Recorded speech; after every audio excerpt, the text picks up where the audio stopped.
আমার নবী বলেন লা ইয়াজানু কদামা ইবনি আদম ইয়াউমাল কিয়ামা হাত্তা ইউসআল আন খামসিন আন উমরিহি ফিমা আফনাহু ওয়া আন শাবাবিহি ফিমা আবলা ওয়া আন মালিহি মিন আইনা ইকতাসাবাহু ওয়া ফিমা আনফাকা ওয়া আন ইলমিহি মাযা আমিলা ফিমা আলিম। আল্লাহ নবী বলেন উম্মত হাশরের ময়দানে পাঁচটি প্রশ্ন হবে, জবাব না দেওয়া পর্যন্ত একটা কদমও কেউ সামনে আগাইতে পারবে না। আন উমরিহি ফিমা আপনা দুনিয়ার এই হায়াত কোন কাজে ব্যবহার করেছো জবাব দাও। ওয়ান শাবাবি ফিমা আবলা, হে যুবক তোমার যৌবনকাল নিয়ে একটা প্রশ্ন হবে, কোথায় ব্যবহার করেছো যৌবনকাল? দামি সময়, সবচেয়ে বেশি দামি সময়, সবচেয়ে বেশি দামি সময় যৌবনকাল। চাইলে ইচ্ছা করলে অনেক কিছু করা যায়। এই সময়টা যদি আল্লাহর ভয়ে কোনো যুবক, আল্লাহর ভয়ে কোনো যুবক যদি গুনার কাছ থেকে বিরত থেকে নেক আমলে লেগে থাকে, আর এমত অবস্থায় যখন গিয়ে বৃদ্ধ হয়ে যায়, এখন আর বেশি নফল নামাজ পড়তে পারে না, আল্লাহ তখন পেনশন ঘোষণা করে বলেন ফেরেশতারা রে, আমার বান্দা যৌবনকালে যেই হারে ইবাদত করতো এখন তা যদি পরিপূর্ণ করতে নাও পারে, তোমরা কিন্তু ওই যৌবনকালের হারে সওয়াব তার আমলনামায় লিখতে থাকবে। ومن الناس من يتخذ من دون الله أندادا يحبونهم كحب الله والذين آمنوا أشد حبا لله ولو يرى الذين ظلموا إذ يرون العذاب أن القوة لله جميعا وأن الله شديد العذاب।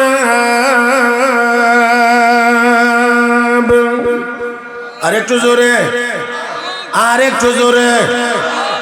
আল্লাহ বাড়ির থেকে কি না করে দিছে সবাই রে যে এই আজগার ওয়াজে গিয়ে কোনো কথাবার্তা কইও না। এটা তো এই মিলিকের মানুষেরা বৈশিষ্ট্য এমন হওয়া মনে হয় উচিত না। আমার সাথে আমার শ্রোতা যে এই বুবা হইলে হয় না, এটা তো মনে হয় এখন এতদিনে জানার কথা না, আর অনেক আগে জানার কথা। ঠাস ঠাস করতে হবে, ঠাস ঠাস করতে হবে, কথা বলতে হবে। আস্তে আস্তে বলবেন না একটু জোরে বলতে পারবেন? দেখি আবার শেষবারের মতো জিজ্ঞেস করি, যদি জোরে বলতে পারেন তো ওয়াজ এক স্টাইলে হবে, আর যদি না বলেন তো আমার ওয়াজ আরেক স্টাইলে হবে। স্টাইল আমার জানা আছে। এখন যদি না বলেন কথা তো ক্যাসেট একটা ছেড়ে দিন। ক্যাসেটে যেমন কাউরে কোনো কিছু জিগায় না, খালি কইতেই থাকে, আমিও কইতেই থাকবো, টাইম শেষ হইব আখিরও দাওয়ানা করে শেষ করে দেবো। আর যদি দেখি যে না একটু কথা বলেন, তাহলে আমি একটু মাঝে মাঝে আপনাদেরকে জিজ্ঞাসা করার চেষ্টা করব, একটু বোঝানোর চেষ্টা করব। আল্লাহ তৌফিক দান করুন। বলতে পারবেন তো ইনশাআল্লাহ? সবাই মিলে আওয়াজ করে বলি সুবহানাল্লাহ, আলহামদুলিল্লাহ, লা ইলাহা ইল্লাল্লাহ, আল্লাহু আকবার। মাশাআল্লাহ। এখন আওয়াজে বোঝা যায় না কিছু। আলহামদুলিল্লাহ। সময় কাজে লাগাবো ইনশাআল্লাহ, ঠিক না? কথাটা এটা দিয়ে শুরু করেছিলাম, যতটুকু সময় সবটা কাজে লাগাবো, সবটাই কাজে লাগাবো। প্যারে হাজিরিন, আমি যে আয়াত তেলাওয়াত করেছি, যে হাদিস তেলাওয়াত করেছি, মিলায়া যে কথা সেটা হলো তিন আমল যার জান্নাত। কয় আমল? মাশাআল্লাহ, আওয়াজ করে বলেন কয় আমল? তিন আমল যার জান্নাত।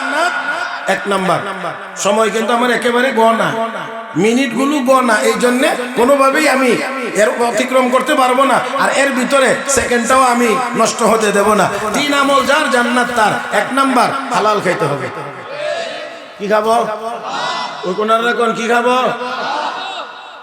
কথাটা অনেক সহজ, হালাল খাবো উচ্চারণ করতে একদম সহজ, কিন্তু এর ক্রিয়া প্রতিক্রিয়া, এর অ্যাকশন পাওয়ার অনেক দূর পর্যন্ত বিস্তৃত, অনেক দূর পর্যন্ত বিস্তৃত। কারণ আমি যদি বলি যে আমি হালাল খাবো, কথাটা কিন্তু একটা, আমল কিন্তু একটা একটা। আমি আবারও বলছি, আমার দিকে তাকায় শুনবেন যুবকেরা, একেবারে আমার চোখে চোখ রেখে, আমি হালাল খাবো।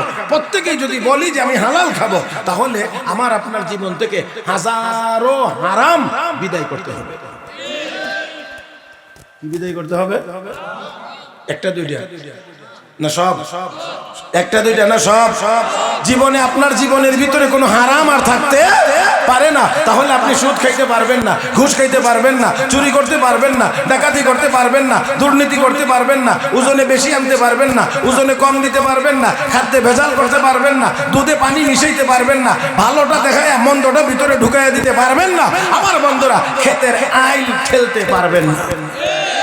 এটা আপনাদের এইদিকে নাই, আমার এইদিকে একটা খুশি আর কি। হ্যাঁ, লা হাওলা ওয়ালা কুওয়াতা ইল্লা বিল্লাহিল আলিয়্যিল আযীম। ক্ষেতের আইল টেলার বদ অভ্যাস আছে না? আল্লাহ মাফ করুন, আল্লাহ মাফ করুন, আল্লাহ মাফ করুন। ঠিকলেন, ঠিক না দখল করে কদ্দুর করবেন, যদ্দুর পূজা আপনি মাথায় লইতে পারবেন। কারণ যত ইঞ্চি, যত ফুট, যত হাত লম্বা, যতটুকু জায়গা আপনি দখল করবেন, সবটুকু জায়গা 7 তবক নিচ পর্যন্ত গেলে মাটি যা হবে সব একটা বস্তার মধ্যে বইরা আল্লাহ মুটিটা বাইন্দা হাসরের দিন পূজাটা ফেরেশতারা দিব মাথার উপর দিয়ে। এখন এত বিশাল বড় বোঝা নিয়ে হাসরের মাঠে কিছু মানুষ দাঁড়ায় থাকবে, দেখলেই মালানো জাহাঙ্গীর সাহেব কইতার হুজুর তাই নেই কামলা। কোন কামলা? মহারানা বদর সাহেব হুজুর দেখলেই কইব হুজুর ওই যে ওই যে ওই যে ওই যে ওই যে দেখেন পূজা কত বড়, কি হইছে? আইটেল তো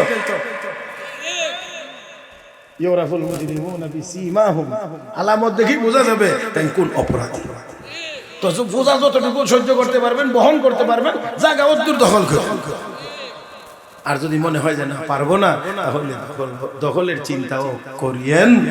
আল্লাহ হেফাজত করুন, বলি আমিন।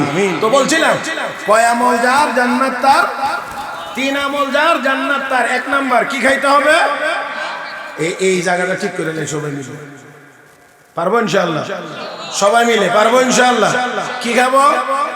আচ্ছা, কিছুক্ষণের জন্য একটু চিন্তা করেন, আমাদের দেশে বর্তমানে চুরি কম না বেশি? ডাকাতি কম না বেশি? দুর্নীতি কম না বেশি? হায় হায় হায়, কত রকমে, শুধুমাত্র কিভাবে আরেকজন ঠকায়া আমার হোকাটা। যদি আমরা হালাল খাওয়ার কথা প্রতিজ্ঞা করি, এই বাংলাদেশে 15 কোটি মুসলমান যদি প্রত্যেকেই বলি যে আমি হালাল খাবো, আমি হালাল খাবো, আমি হালাল খাবো, তাহলে রাস্তায় মোবাইল হারাবে না। কথা কানে জোরে কান। আমার বন্ধুরা, হাইজেক হবে না, কোন মহিলার কানের দুল নিতে গিয়ে কান ছিঁড়ে ফেলে দেবে না। আমি মুরব্বীদের আগে যুবকদেরকে বলতে চাই, কি খাবো আমরা? মুরব্বীরা কইেন না, আপনি আর কি করবেন? হালাল উঠতে খাইবেন, বাইরে বই থাকবেন, কোরআন যাইতে পারতেন না, কোনো কাম না, আর হারাম খাইবেন করতে। হ্যাঁ, কি করেন আপনি? জি, আপনারা রাখেন, মুরব্বীরা রাখেন, বয়স যাদের 50-এর উপরে তারা একটু রাখেন। আমি একটু যুবকদেরকে একটু আলোচনায় আনতে চাই। হ্যাঁ যুবকেরা, আজকের এই মাহফিল থেকে প্রতিজ্ঞা হোক, কি খাবো? যুবকরা আওয়াজ নিয়ে এমন নিয়ত কিছু আছে না খাওয়ার নাকি? আওয়াজ করে বলি, কি খাবো? হালাল হালাল হালাল। মনে রাখতে হবে, হালাল কম হতে পারে, এটার আরামও বেশি, পাওয়ারও বেশি। আরামও বেশি। আমার মোটর সাইকেল আনছে, এই রাস্তা দিয়ে আনছে, মাশাআল্লাহ ইন্টারন্যাশনাল রাস্তা। এই মোটর সাইকেল পেট্রোল অকটেন, ঠিক না? 1 লিটার দিলেন, মাত্র 1 লিটার।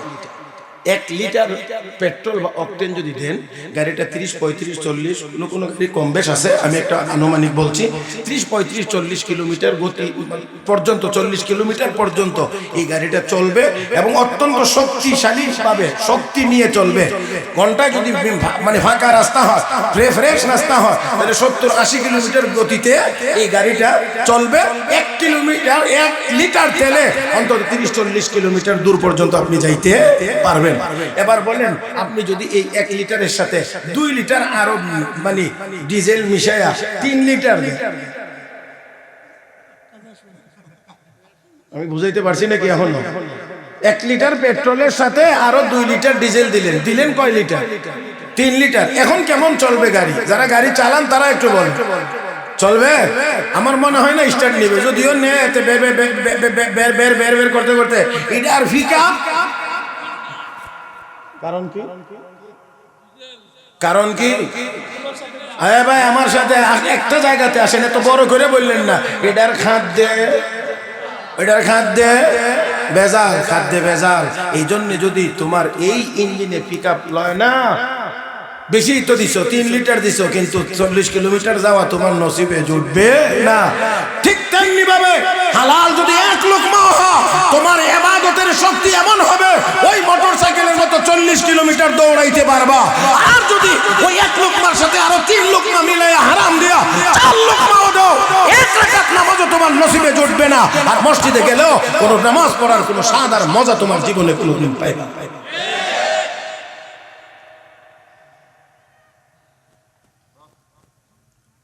সব বুজুর্গি, সব তাকওয়া, সব কিছু এই জায়গার মধ্যে আটকায় রয়েছে। মাফ করে দিবেন, আপনারা কষ্ট নেবেন না। অন্যান্য দিনের মতো না, আজকে আলোচনাটা আমি একটু ভিন্ন আঙ্গিকি করার চেষ্টা করছি, যাতে অন্তত হৃদয়ে কিছুটা হলেও লাগে। আজ হারামের শুধু ছড়াছড়ি, হারামের ছড়াছড়ি, কেমনে কিভাবে কোন পদ্ধতিতে, জায়েজ না জায়েজ কোনো চিন্তা ভাবনা না, শুধু আমার টাকার মালিক হতে হবে, টাকার মালিক হতে হবে, টাকার মালিক। সেজন্য এই মাহফিল, তাফসীর মাহফিল প্রতি বছর হয়। আমি এখান থেকে সকল যুবকদের মাথায় স্নেহের হাত রেখে বলছি, যুবকরা যদি আমার ঠিক হয়ে যায়, তো আমার মনে হয় এই দেশে ইসলাম কায়েম হতে বেশি সময় লাগবে না। না না, আওয়াজ হবে না, আরেকটু জোরে। আমার মনে হয় এই দেশের যুবকেরা, তরুণেরা যদি হালাল পথে চলতো, হারাম পথ বর্জন করে যদি এই যুবকরা একবার রাজপথে নামতে পারতো, বাংলার জমিন থেকে আল্লাহু আকবার বললে দিল্লির মসনদ থরথর করে কাঁপতো।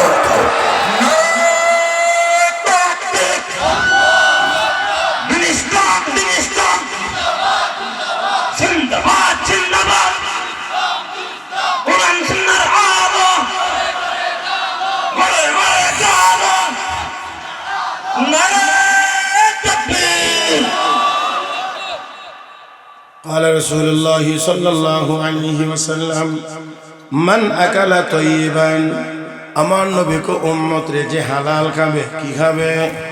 হালাল হালাল হালাল হালাল। ও মুসলমান, মুসলমান হারাম খাইতে পারে না, আরেকজনকে হারাম খাইতে সহযোগিতাও করতে। تعاونوا على البر والتقوى ولا تعاونوا على الإثم والعدوان। আল্লাহ রাব্বুল আলামিন বলেন, আমার বান্দা বান্দিরা, নেক কাজে কে অপরকে সাহায্য করো, কোন গুনার কাজে সহযোগিতা করিও। বর্তমানে আমাদের অবস্থা হয়ে গেছে উল্টা, নেক কাজে সহযোগিতা বড় কম পাওয়া যায়, গুনার কাজে সহযোগিতার অভাব হয় না। এই বাংলাদেশে মুসলমান দাবিদার, এমন মুসলমানের অভাব নাই যে মসজিদের জন্য, ওয়াজের জন্য, তাফসীরের জন্য গেলে 200 টাকা দিতে মাথা ঘোরায়। ওই লোকটাই যখন আবার গানের আয়োজন হয়, নিজ গা 2000। ও মুসলমান, জবাব কি হবে এই জন্যও চিন্তা করতে হবে। আমার নবী বলেন, লা ইয়াজানু কদামা ইবনি আদামা ইয়াউমাল কিয়ামা হাত্তা ইউসআল আন খামসিন, আন উমরিহি ফিমা আফনাহু, আন শাবাবিহি ফিমা আবলা, ওয়া আন মালিহি মিন আইনা ইকতাসাবাহু, ওয়া ফিমা আনফাকা, ওয়া আন ইলমিহি মাযা আমিলা ফিমা আলিম। আল্লাহ নবী বলেন, উম্মত হাশরের ময়দানে 5টি প্রশ্ন হবে, জবাব না দেওয়া পর্যন্ত একটা কদমও কেউ সামনে আগাইতে পারবে না। আন উমরিহি ফিমা আফনা, দুনিয়ার এই হায়াত কোন কাজে ব্যবহার করেছো, জবাব দাও। ওয়ান শাবাবি ফিমা আবলা, হে যুবক, তোমার যৌবনকাল নিয়ে একটা প্রশ্ন হবে, কোথায় ব্যবহার করেছো যৌবনকাল? দামি সময়, সবচেয়ে বেশি দামি সময়, সবচেয়ে বেশি দামি সময় যৌবনকাল। চাইলেই ইচ্ছা করলেই অনেক কিছু করা যায়। এই সময়টা যদি আল্লাহর ভয়ে কোনো যুবক, আল্লাহর ভয়ে কোনো যুবক যদি গুনার কাছ থেকে বিরত থেকে নেক আমলে লেগে থাকে, আর এমত অবস্থায় যখন গিয়ে বৃদ্ধ হয়ে যায়, এখন আর বেশি নফল নামাজ পড়তে পারে না, আল্লাহ তখন পেনশন ঘোষণা করে বলেন, ফেরেশতারা রে, আমার বান্দা যৌবনকালে যেই হারে ইবাদত করতো, এখন তা যদি পরিপূর্ণ করতে নাও পারে, তোমরা কিন্তু ওই যৌবনকালের হারে সওয়াব তার আমলনামায় লিখতে থাকবে। আমল যদিও এখন কম হবে, কিন্তু সওয়াব ওই আগের মতোই লিখতে থাকবে।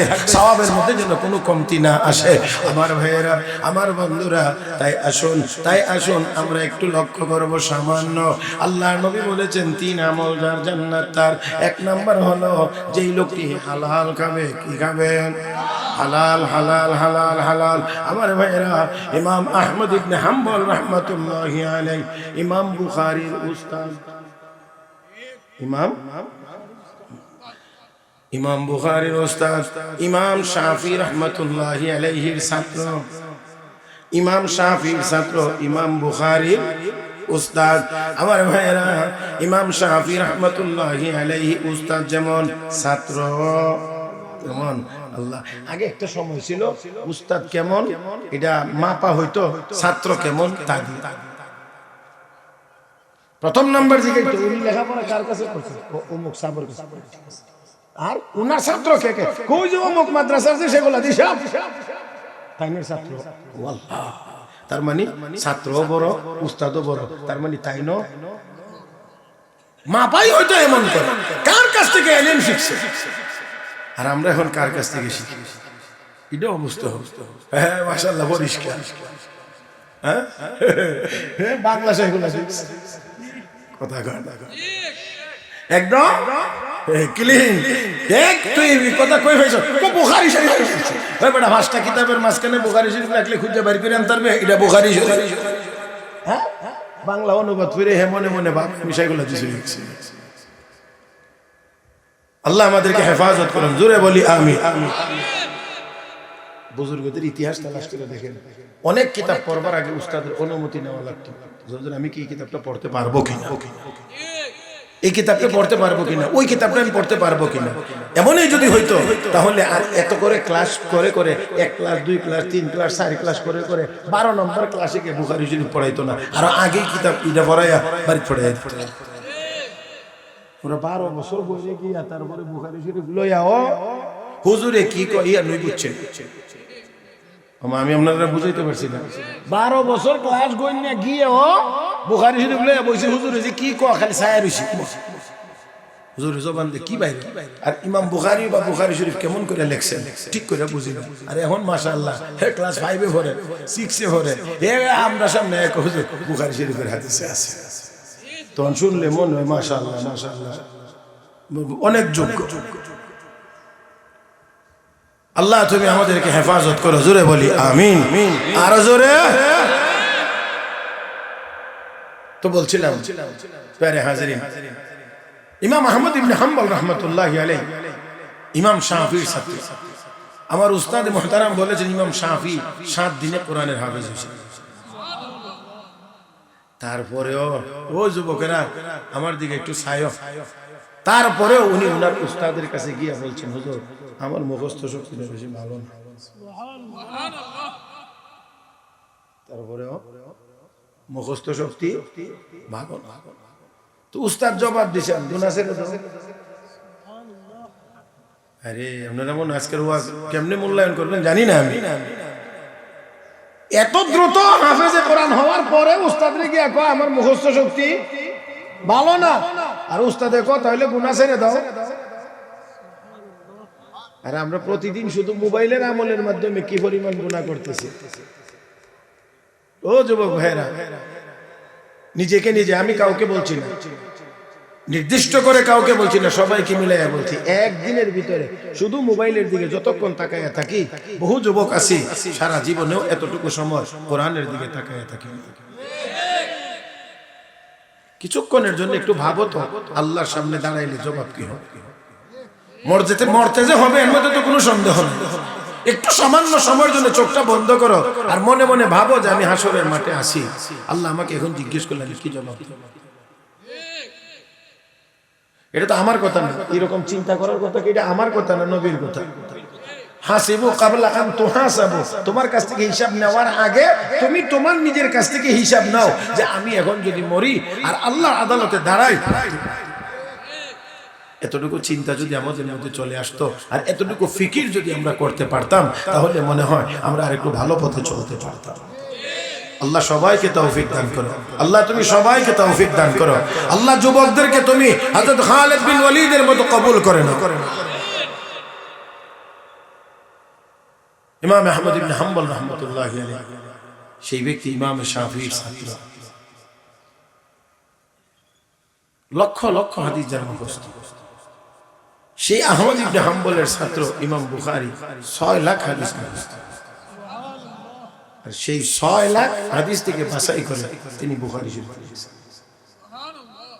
ও ভাইরা, সেই ইমাম আহমদ ইবনে হাম্বল রাহমাতুল্লাহি আলাইহির প্রতি উস্তাদের মহব্বত ছিল অনেক গভীর।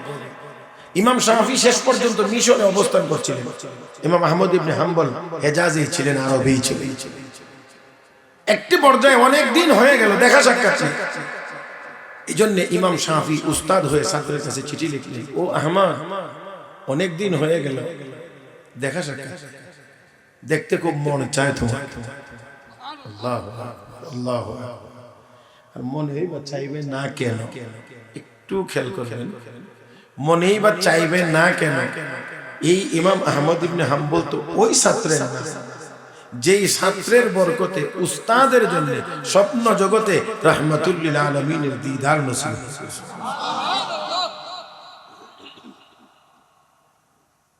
কোরআন অবিনশ্বর, কোরআন আল্লাহর কালাম, কোরআন কাদিম। আর ওই জামানার ফিতনা ছিল, তারা বলতে চাইছিল কোরআন ধ্বংসশীল, মাখলুক। কোরআন মাখলুক, সৃষ্টি। কোরআন সৃষ্টি না, কোরআন আল্লাহ যেমন অবিনশ্বর, আল্লাহর কালাম অবিনশ্বর। ইমাম আহমদ ইবনে হাম্বল এই মতের উপরে থাকার কারণে ওনাকে জেলখানাতে নেওয়া হতো, জেলখানাতে বন্দী করা হয়েছে। প্রতিদিন জেলখানা থেকে বের করে এনে কাপড় খুলে কমপক্ষে 32টা বেত্রাঘাত করা হতো। তারপরেও ওনাকে আর এই জায়গা থেকে এক চুলও নড়াইতে। ইমাম শাফি রাহমাতুল্লাহি আলাইহি ঘুমাইলেন, স্বপ্নের ভিতরে রাহমাতুল লিল আলামিনের দিদার নসিব হয়ে গেছে। ডাক দেখো শাফি, তোমার ছাত্র আহমদ ইবনে হাম্বল হকের উপরে আছে, বলবা হকের উপর থেকে যেন এক চুলও এদিক ওদিক না হয়। ইমাম শাফি রাহমাতুল্লাহি আলাইহি এত খুশি হইলেন, এত আনন্দিত হইলেন, নিজের পরনের জামাটা খুলে খাদেমকে দিয়ে বললেন, আহমদ ইবনে হাম্বলের কাছে আমার হাদিয়াটা পৌঁছায়, আমার হাদিয়া পৌঁছায় দাও, আর জানায় দাও রাহমাতুল লিল আলামিনের পক্ষ থেকে মেসেজ হলো, হকের উপরে আছে যেন হকের উপরেই থাকে। আল্লাহু আকবার। ইমাম শাফি রাহমাতুল্লাহি আলাইহি চিঠি লিখলেন, ও আহমদ, অনেক দিন হয়ে যায় দেখা সাক্ষাৎ নাই, দেখবার বড় মনে চায়, সময় হলে সুযোগ হলে একবার এসে দেখে যাও। চিঠি পাইয়া চিঠির জবাবে তিনি লিখলেন, হযরত, আগামী অমুক মাসের অমুক তারিখে আমি আপনার খেদমতে হাজির হইব। যদিও ছাত্র কিন্তু তারপরেও তো উনি অনেক বড় আলেম, অনেক বড় মুহাদ্দিস, অনেক বড় ফকিহ। যদিও ছাত্র কিন্তু ছাত্রের ইলমের মর্যাদা দেওয়া লাগে। জোরে কান, তার ইলমের মর্যাদা তো অবশ্যই দেওয়া লাগে। আল্লাহু আকবার। ইমাম বুখারী রাহমাতুল্লাহ আলাইহি হাদিসের দর্শে ইমাম তিরমিজি বসতেন। উলামায়ে কেরাম এখানে আছেন, ভুল হলে সংশোধন করে নেব। এমনকি ইমাম বুখারী রাহমাতুল্লাহি আলাইহি ইমাম তিরমিজি থেকে একখানা হাদিসের রওয়ায়াত করেছেন, ছাত্রের কাছ থেকেও উনি হাদিস বর্ণনা করেছেন। ইমাম তিরমিজি ওনার হাদিসের দর্শে বসতেন, এইজন্য ইমাম বুখারী বলতেন, ও তিরমিজি, তুমি হাদিস আমার হাদিসের দর্শে বসার কারণে তোমার কদ্দুর উপকার হয়েছে জানি না, তার চেয়ে অনেক বেশি উপকার আমার নিজের।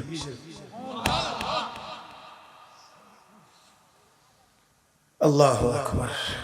এটা যে কোন জগৎ, আমার মতো অযোগ্য মানুষ আপনাদেরকে ওই জগৎটা বুঝাইতে পারবো না, যে কোন জায়গা এবং কোন জগৎ, ওইখানের মজাটা কি, ওইখানের মজাটা কি।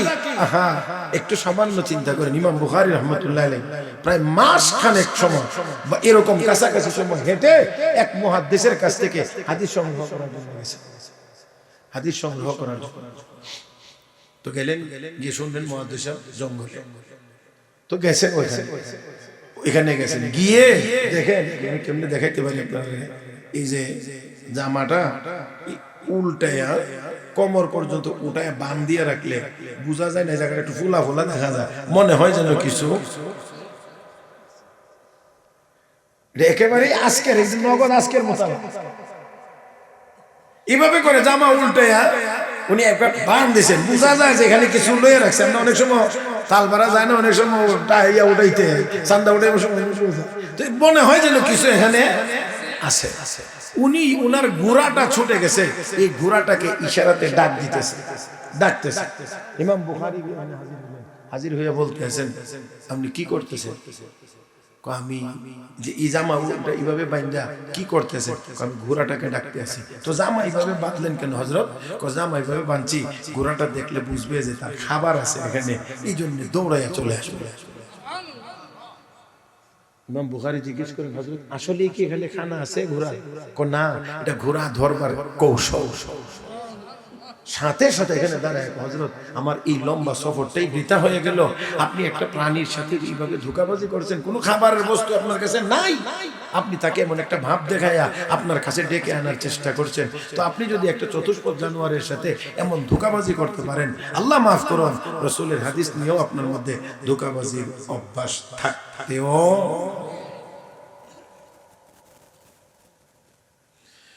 জানি আমি বলছি আসলে যেই জায়গার কথা, সেই জায়গার কথা আমার মতো এই অযোগ্য মানুষ বললে এটা আপনাদের হৃদয়ে কতটুকু দাগ কাটবে আমি তা জানি না। বাকি কথা হলো, ময়দান ওই জায়গাটা, ওই ময়দানটা, ওই এলেমের ময়দানটা, ওই আমলের ময়দানটা, ওই জিকিরের ময়দানটা, ওই জায়গাটার মধ্যে যে গিয়ে নামতে পারলে তখন বোঝা যায় যে আসলে মজা কোন জিনিস রে কয়। আর আমরা তো যেটার পিছনে দৌড়াইতে আছি এটা আসলে কোনো মজা না, বড়ই দেখতে বড় সুন্দর, মুখে কামড়ে। তার মানে কি, দেখতে যত সুন্দর খাইতে এত সুন্দর, এত সুন্দর না। দুনিয়া দেখতে যত সুন্দর, দুনিয়া ভোগ করতে কিন্তু আসলে এত সুন্দর না। কিন্তু আল্লাহর ইবাদত যত সুন্দর, আল্লাহর ইবাদতের মজা আর স্বাদ এর চাইতে আরো বেশি সুন্দর। রব্বে করিম বলেন, লিল্লাযিনা আহসানুল হুসনা ওয়া জিয়াদা, যারা নেক আমল করবে আমি উত্তম বদলা দেব, আরো বাড়ায়া দেব, আরো বাড়ায়া দেব, আরো বাড়ায়া দেব। মুফাসসিরিন کرام বলেন, বাড়ায় আল্লাহ কি দিবেন? আল্লাহ কম ইবাদতের বিনিময়ে আমি দয়া করে তোরে জান্নাত দেব, আর আর আর বাড়তি যেটা দেব এটা হলো আমি আল্লাহর দিদার তোকে। সুবহানাল্লাহ। যুবকরা একটু জোরে সুবহানাল্লাহ বলো তো দেখি। আল্লাহরে দেখবার মনে চায় না? হ্যাঁ, শাহরুখ খানরে দেখতে মনে চায়, হ্যাঁ, সালমান খানরে দেখতে খুব মনে চায়।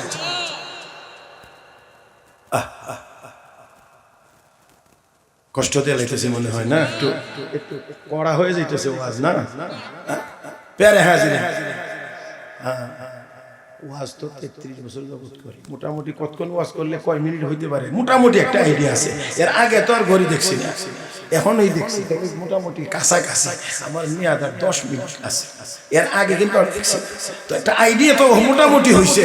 তো এই 10টা মিনিট সবাই আমার দিকে তাকায়, একবার আমার চোখের দিকে তাকায় কথাগুলো শুনতে পারবেন তো সবাই ইনশাআল্লাহ? সবাই সবাই জোরে মহব্বতে একসাথে বলি ইনশাআল্লাহ। আল্লাহ তুমি তৌফিক দান করো। উস্তাদ চিঠি লিখছেন, যদিও ছাত্র কিন্তু ছাত্র কিন্তু ছোট না, ছাত্র অনেক অনেক অনেক বড়। ওই নির্দিষ্ট তারিখ মোতাবেক ইমাম শাফি রাহমাতুল্লাহি আলাইহি যদিও ছাত্র কিন্তু বড় আলেম, বড় মুহাদ্দিস, বড় ফকিহ, বড় বুজুর্গ হওয়ার কারণে ইমাম শাফি একেবারে শহর ছাইরা একবারে শেষ প্রান্ত, যেই দিক দিয়ে ঢুকবার গেট, প্রবেশ পথ, ওইখানে গিয়ে ইমাম শাফি দাঁড়াইছে।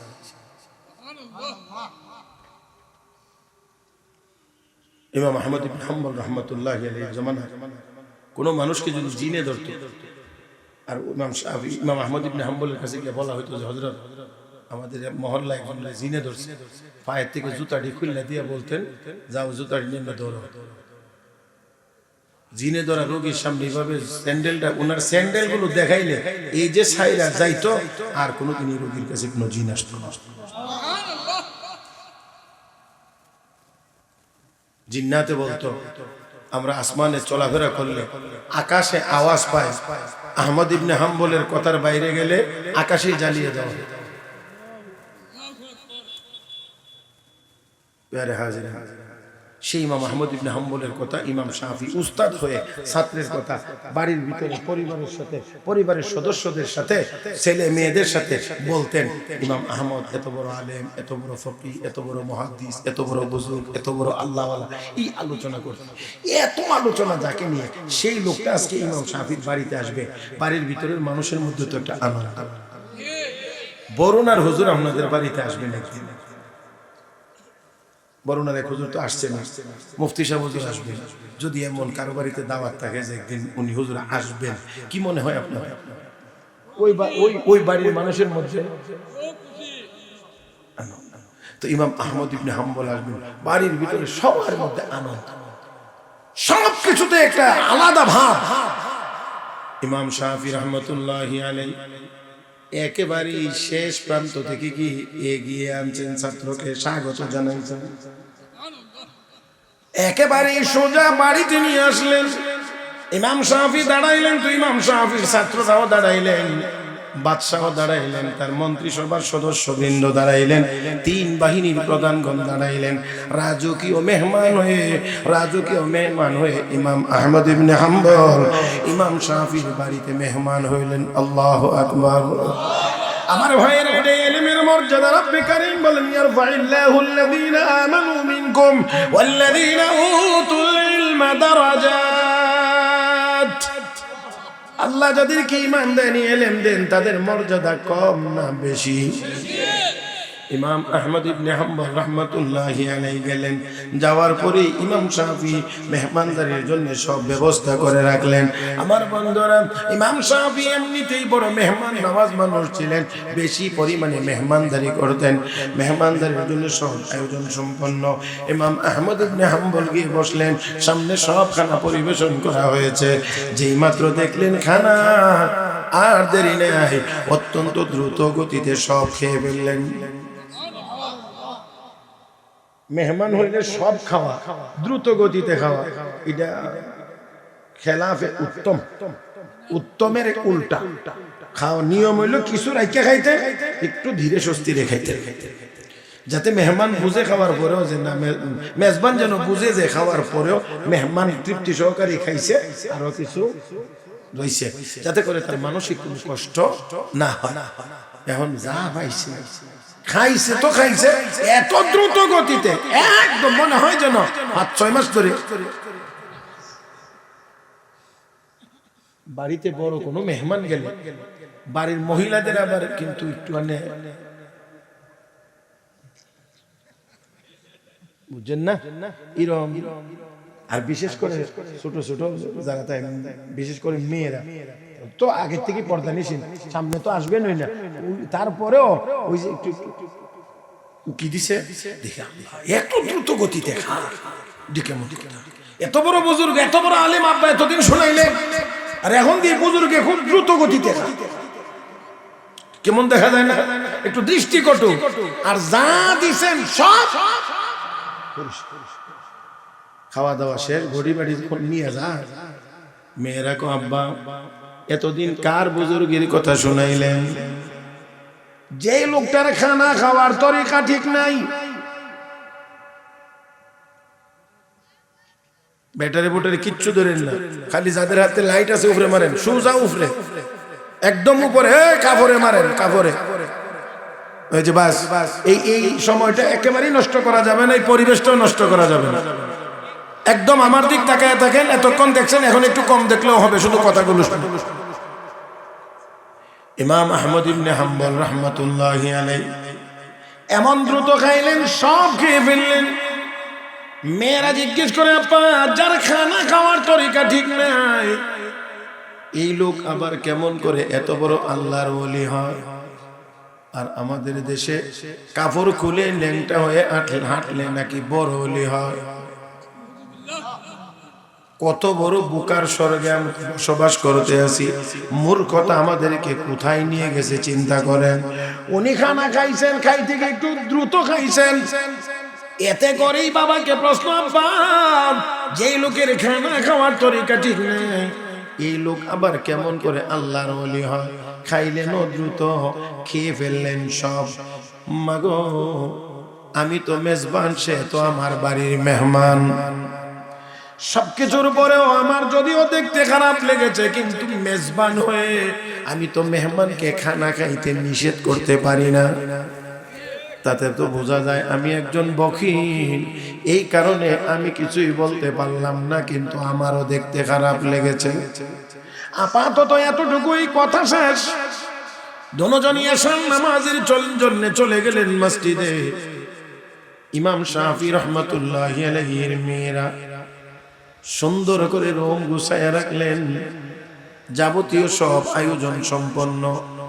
রাতের শেষ ভাগে উঠে তাহাজ্জুদের সময়ে ওযুর পানির যেন কোনো অসুবিধা না হয়, এই জন্য পাত্রের মধ্যে পানিও রেখে এসেছেন, যাতে করে ওযু করে তাহাজ্জুদের নামাজ পড়তে পারেন। আমার বন্ধুরা, এশার নামাজের পরে দুজন চলে আসলেন ওস্তাদ শাগরিদ। ইমাম শাফি বাড়ির ভিতরে চলে গেলেন, ইমাম আহমদ ইবনে হাম্বলকে তার হুজরায় পাঠিয়ে দিলেন। ফজরের নামাজের সময় যখন আবার দুজন মসজিদে চলে গেলেন, ইমাম শাফি রাহমাতুল্লাহি আলাইহির মেয়েরা এবার হুজরাতে গিয়ে আবার প্রবেশ করে দেখলেন এই যে ওযুর পানিটা যেমন জায়গাতে ছিল এমনই জায়গাতে আছে, যতটুকু দেওয়া হয়েছিল ততটুকুই আছে, ব্যবহার হয় নাই। পানির জায়গাতে পানি রয়ে গেছে। মেজাজ আরো গরম, আরো খারাপ হয়েছে। যা পাইলো তা খাইলো, আর সারা রাত ঘুমাইলো। তাহাজ্জুদ কাজা হয়ে গেছে, তাহাজ্জুদ কাজা হয়ে গেছে। এই লোক আবার আল্লাহর ওলি কেমন করে হয়? আর আমাদের দেশে নামাজই পড়ে না, সেও নাকি খালি না। আল্লাহর ওলি কেমন করে হয়? তাহাজ্জুদের কাজা। ইমাম শাফি রাহমাতুল্লাহি আলাইহি এবার যখন হুজরার ভিতরে গেলেন, বাড়ির ভিতরে গেলেন, মেয়েরা এবার শক্ত হাতে বাবাকে ধরলেন। শক্ত হাতে ধরা মানে হাত না, কথার ধরা। শক্ত হাতে ধরলেন, আব্বা এতদিন কোন বড় আলেমের কথা আমাদেরকে শোনাইলেন, কোন বুজুর্গের কথা শোনাইলেন। আব্বা গো, খানা দিলেন, যা পাইল সব খাইল, দ্রুত গতিতে খাইল, আর সারা রাত ঘুমাইল। তাহাজ্জুদ নসিব হয় নাই। পানি যেখানে দিয়েছিলাম সেই জায়গাতে আছে, পানি ব্যবহার হয় নাই। আমার ভাইরা, আমার বন্ধুরা, ইমাম শাফি রাহমাতুল্লাহি আলাইহি উনিও আর নিজেকে এখন কন্ট্রোল করতে পারেন নাই। এখন মেজবান মেহমান বাদ দিয়ে এবার উস্তাদের ভূমিকায় অবতীর্ণ হয়ে গেলেন। উস্তাদ হিসেবে এবার হুজরার ভিতরে গিয়ে ঢুকলেন। ডাক দেখো আহমদ, এত বড় বেআমল তুমি কখন থেকে হইলা? চিৎকার মেরে কোন আল্লাহু আকবার, আরো জোরে কোন। কি বেআমল?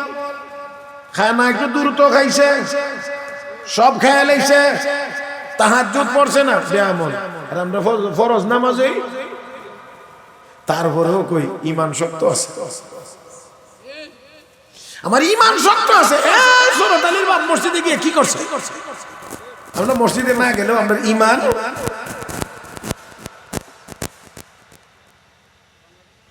ইমাম শাফি রাহমাতুল্লাহি আলাইহি বলেন, ও আহমদ, তুমি তো এত বড় বেআমল ছিলে না, এত বড় বেআমল ছিলে না, এত বড় বেআমল কেমন করে হয়ে গেল?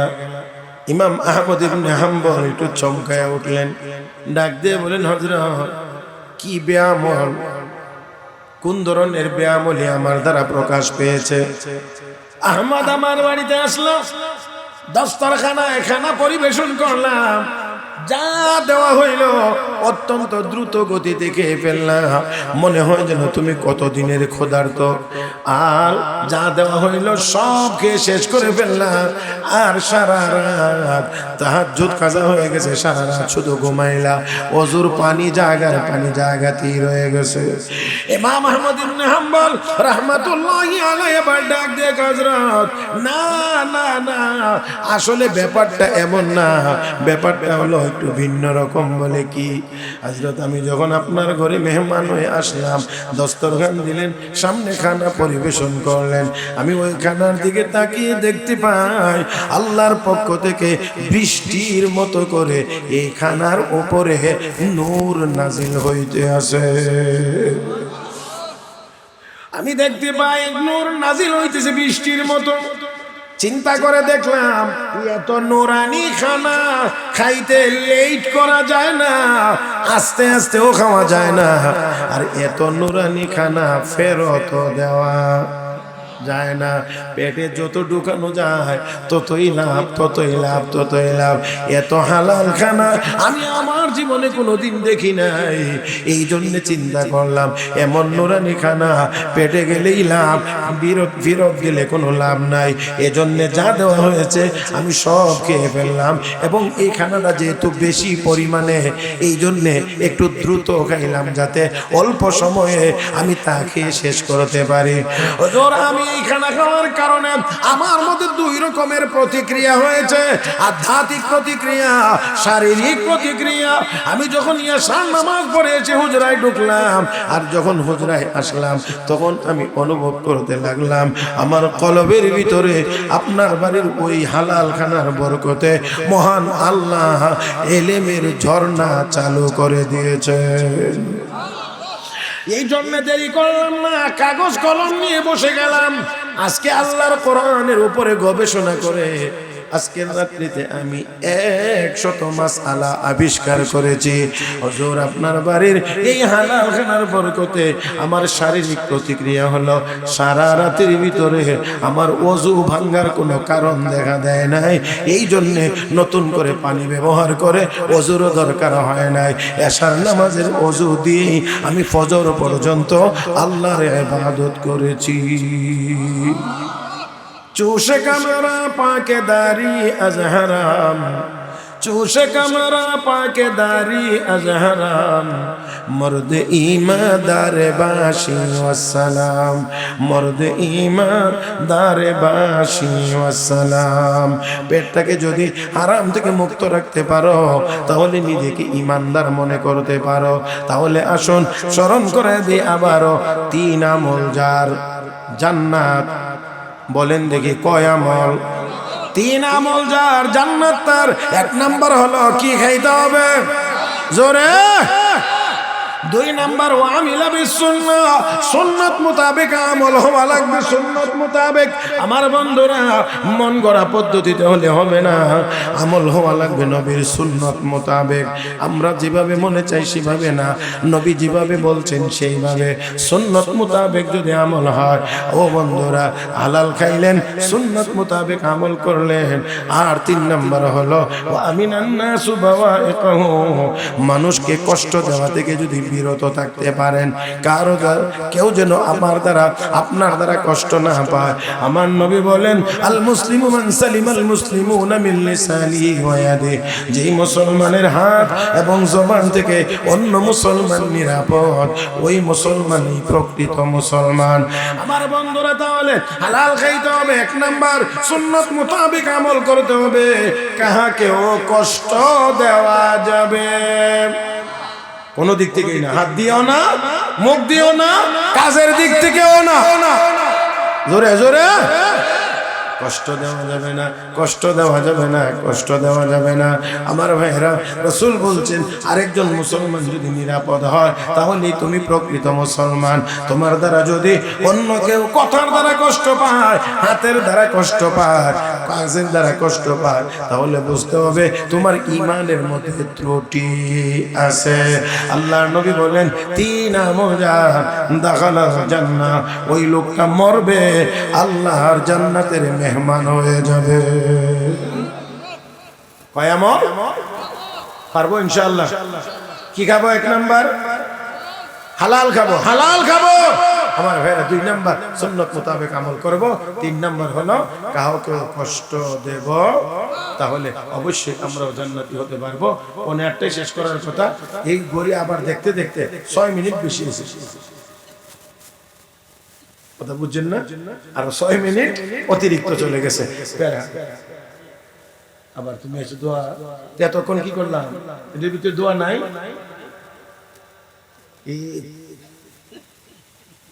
এতে আমার একেবারে মহব্বতের শত্রু। আলহামদুলিল্লাহ। ربنا ظلمنا أنفسنا وإن لم تغفر لنا وترحمنا لنكونن من الخاسرين أي الله আমাদের